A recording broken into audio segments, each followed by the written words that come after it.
Hello, my lovely people of the crafting universe. Today we are unboxing the Papercraft Society's box number 9. And after that's done, we will make something to showcase the products. Papercraft Society's boxes are always beautiful and they always indicate something about what's inside. So this time I suspect that we might get something gold inside. Oh, excitement! And the box is designed by Olga, which made me very happy because I have been a fan of Olga for a long time. Her designs are very different from the others. She always thinks of the story you can make from the stamps and the dies. You can tell a story by using her images, so I'm really excited to see what Olga has prepared for us this time. And as always, in the box there is the envelope, the mystery packet, and a voucher. I always tell you that the Papercraft Society's boxes in my book are the best value boxes around, and with the included voucher for around 12 euros on their website, that adds even more to the value of the box. So, but let's start opening with the envelope. It's a threefold envelope which always has some nice saying written by the designer, and then 1, 2, and 3 pockets full of goodies. So let's discover what's inside them. Where shall we start? Let's start with the papers. So these are decorative papers. The box doesn't say the weight, but they are quite substantial, so I'm guessing 160 grams maybe.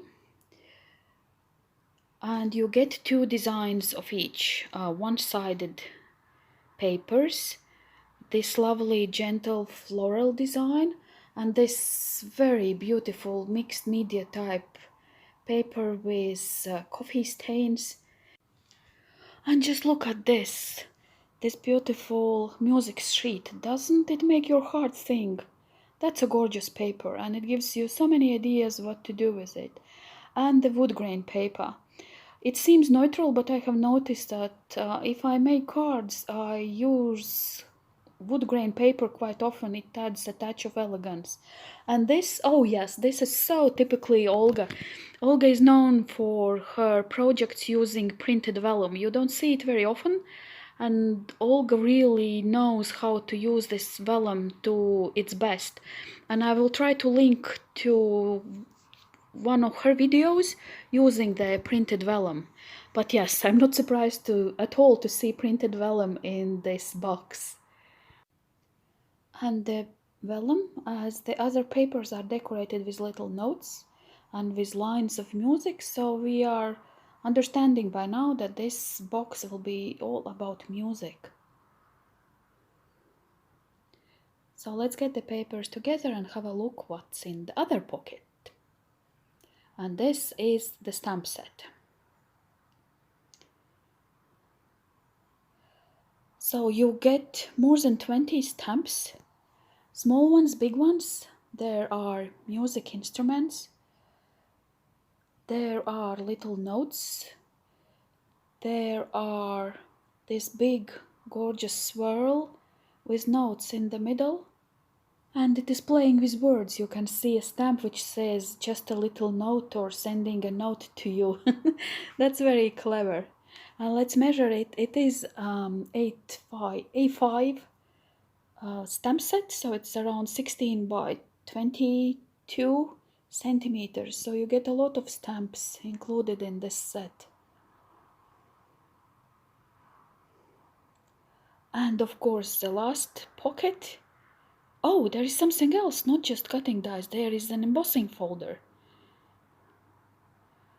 So you get an embossing folder which has music on one side and piano keys on the other side. Oh, I'm looking forward to trying this out.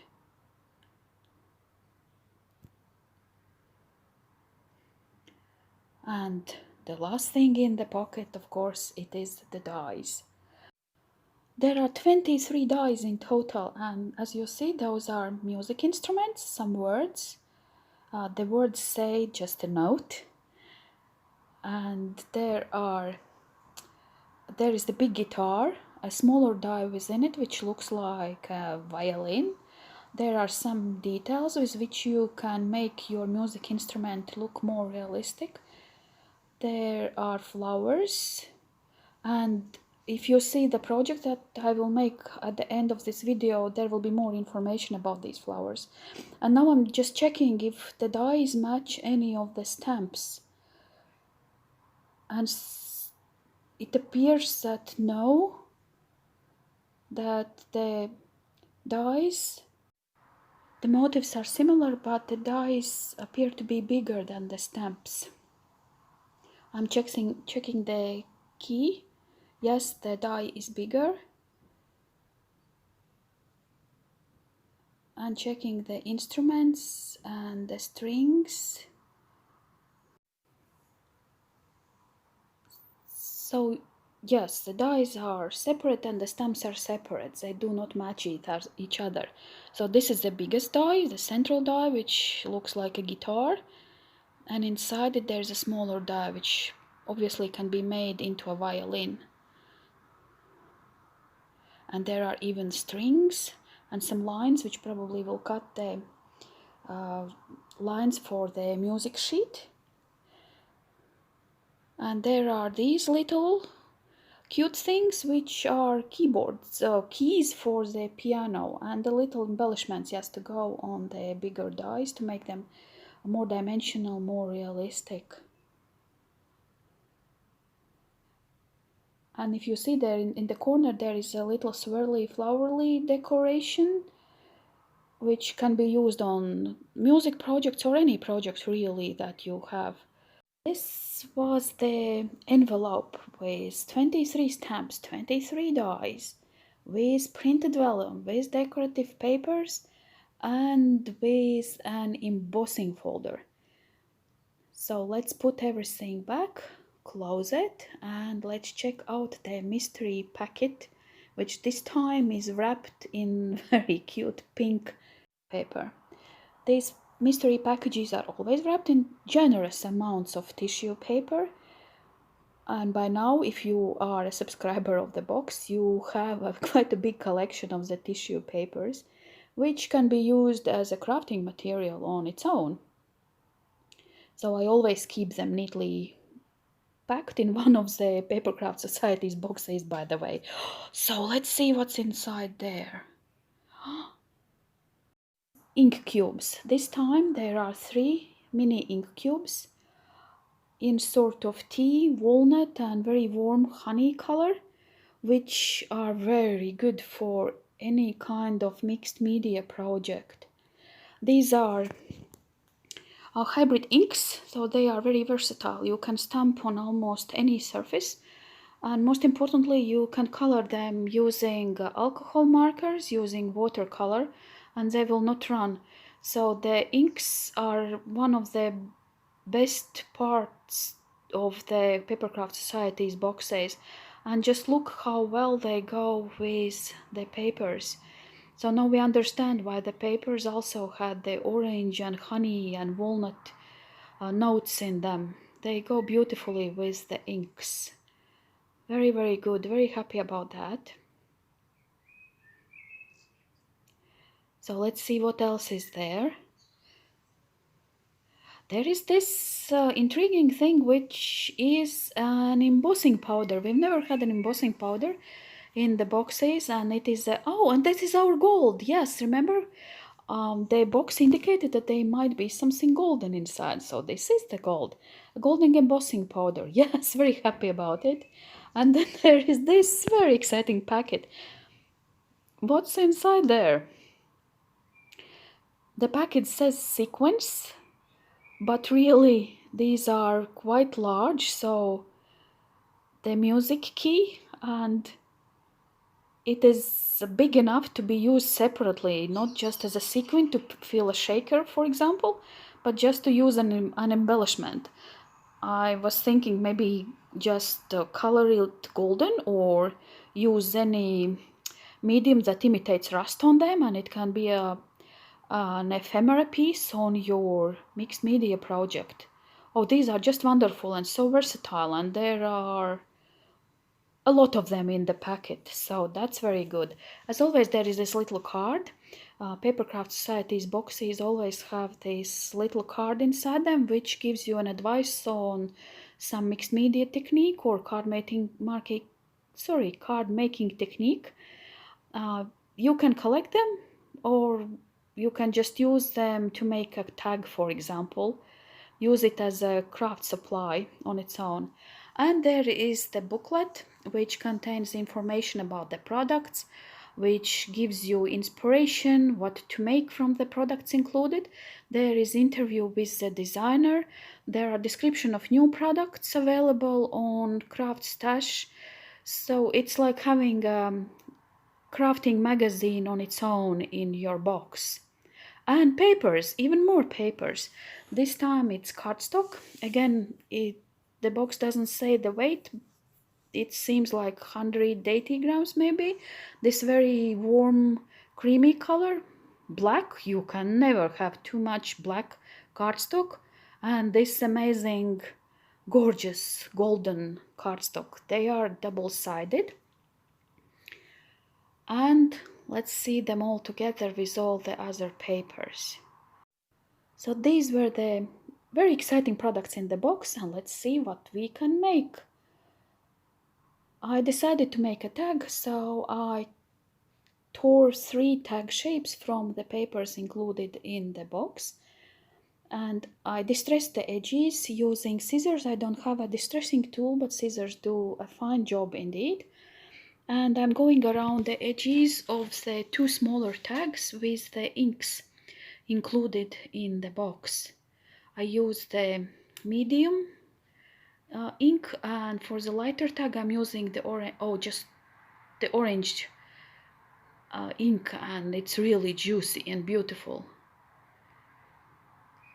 As I said before, I find Papercraft Society's inks really good quality, to be really good quality inks, and by now you probably have quite a collection of the inks already if you subscribe to the box. And we will do something different with the bigger tag. I decided to go around the tag with the glue, and I'm using a very ordinary PVA glue to make a thin line all around the tag.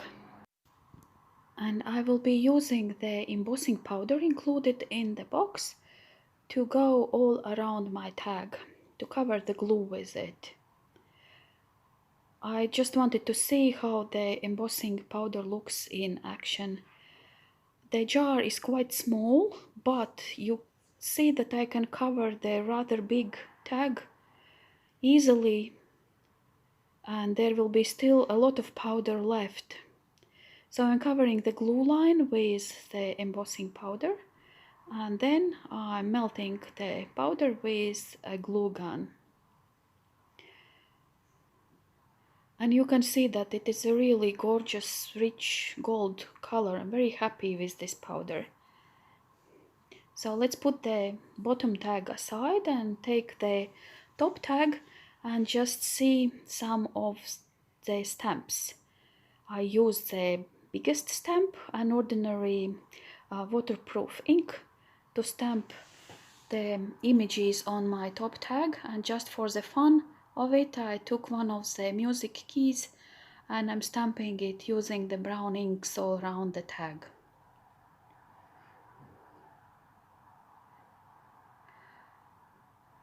So the next step is using the embossing folder. I embossed slightly yellowy paper with it, and you can see how good the quality of the embossing is. It is really the embossing is really deep, and that tells you that the folder is really good quality.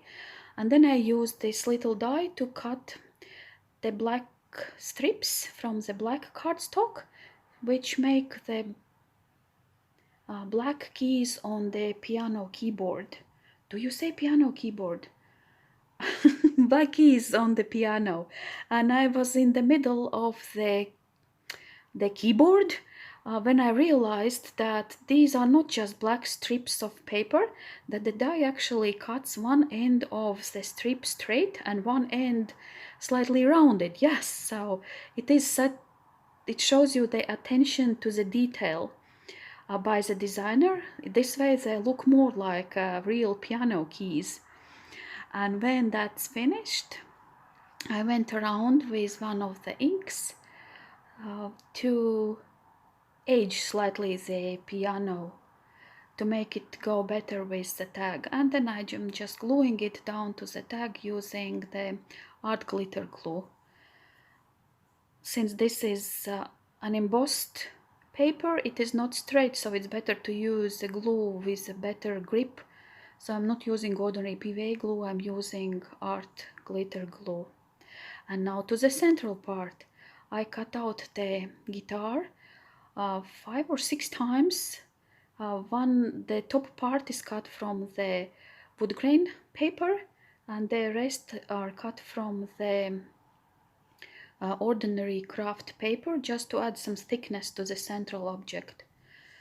And I stamped the strings using the included string stamp, and now I'm going around with the darkest ink to darken the edges of the guitar. And I cut only the bottom part of the guitar 2 times again, glued them together. And now I'm cutting out smaller pieces. I had this vision in my head that I wanted to make something like a cubist, arty looking guitar to add more interest. So I'm cutting smaller pieces out of the whole die-cut guitar, and then I'm arranging the pieces on different heights using different thickness of glue squares to repeat the outline, but just to add some more interest and dimension to the guitar. And I'm really pleased with the result. I attached the guitar itself with some foam squares to the tag. And now on to decoration. I used one of the big sequins as a decorative element on my guitar, and here come the flowers. And there was this interesting detail about the flowers. There is one die which cuts the intricate inside of the flowers, and I was sure that the outline die must cut then the flower out of the paper, but it didn't. They do not fit, and it took me about 15-20 minutes to fiddling with the dies, turning in all possible directions, finding the way. Is it me that really cannot fit the outline die with the inside die? And then I realized that what had happened is that I understood it when I saw that the dies fit if I flipped one of them upside down. So I realized what had happened was that somewhere in the factory producing the dies, the outline die was turned around from the original design. See, they fit perfectly if I turn one of the dies upside down. It means you can use them, but the flower will not have the beautiful rounded edge that you get with the die. It will be left on the one side. So I've decided to just cut the intricate inside using the die, and then not use the outline die to cut it out from the paper, but just use the scissors to cut around the inside part. So that's easier. You can still use them, and you can use them separately. As you see, I used the outline die to cut the separate big flowers. And then there is a smaller die which cuts at the same time the inside and the outside, and I think that is my favorite die from the whole set. These golden flowers are really beautiful, and I'm gluing the intricate golden outline on top of the base which I cut from one of the included decorative papers. And now I'm just gluing them all together. As I said, I really like this little golden flower. It's thin, intricate, and it adds just a really lovely, elegant touch to the tag. And the last thing to do is to add a bow. And if you like the video, please click the like button, and I'm leaving you with some still images from the tag. Bye bye, see you soon.